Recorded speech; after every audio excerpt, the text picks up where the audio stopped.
Welcome to Cold Climate Greenhouse Season 1. That's what I'm calling it. I have no idea if that's a good idea or not, but I want to explain real quick on what this series is going to be about. And it's going to be about this journey of planning, designing, building, and implementing a cold climate greenhouse, and how that's going to impact our ability to grow food on our property. And a couple things that I'm just going to cover in this first video. One, what was the inspiration for this? Two is how, what is that in general? What is a cold climate greenhouse? And three, how do we plan on using it? Okay, just in general. Okay, number one, the inspiration from it was a couple of books, and I'm going to put links to these.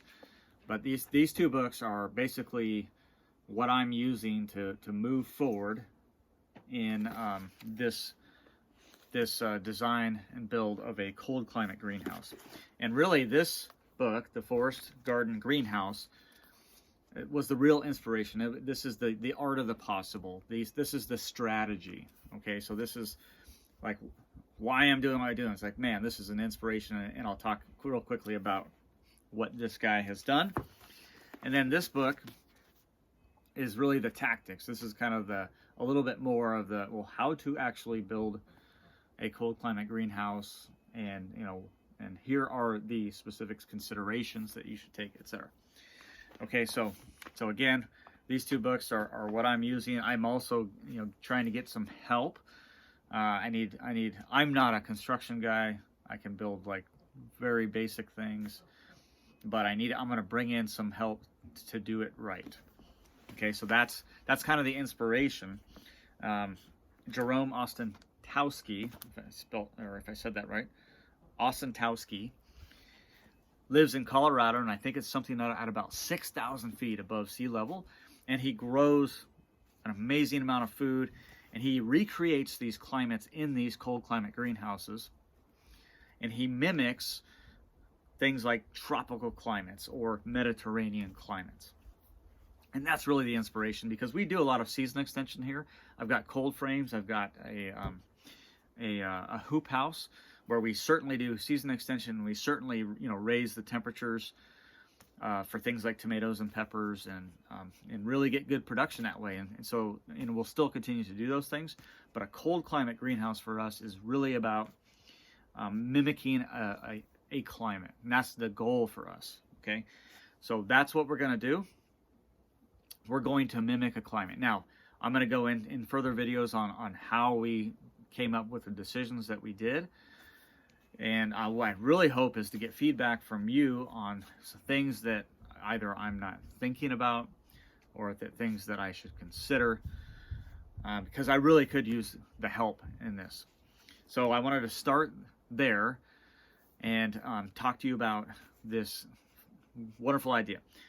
Now, I first read this book, I'd say 5 years ago. 5 years ago. That sounds about right. And I've read it 2 or 3 times since. And the reason we have not gone forward with this project is, quite frankly, financial. Okay, this is going to cost some money. This is not a $300 or $600 hoop house, or even a $1,500 hoop house. This is going to be expensive. However, I do believe that this will pay off in the long run. I have no question about it on what the capabilities of are on a structure like this. Okay, so that's what we're doing going forward. Cold climate greenhouse, just in general, is not a hoop house. This is an insulated structure that has the appropriate amount of glazing, or glass or polycarbonate or whatever materials are going to be used for the climate. Okay, so it's not all glass or all greenhouse plastic.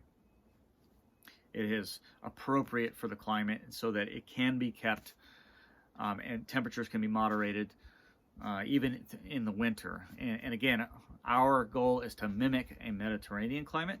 And so in the winter, we're not trying to recreate a tropical climate. It's not going to work up here in North Idaho based on the amount of sun we get, etc. The reason that Jerome gets is able to mimic a tropical climate because there's so much more sun available in the winter in Colorado where he is located.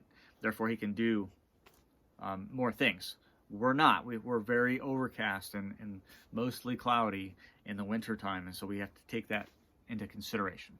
So let me stop there, and that's going to be our first video. I hope you'll join me on this project, and my hope is here in 2020 that we complete the build and even plant some things in there for this season, or at least get some things started. Or it might be that we do a planting in the fall just to get things started, right? So that's a good time to plant some trees and shrubs and things like that. All right, so Cold Climate Greenhouse, Season 1, Episode 1.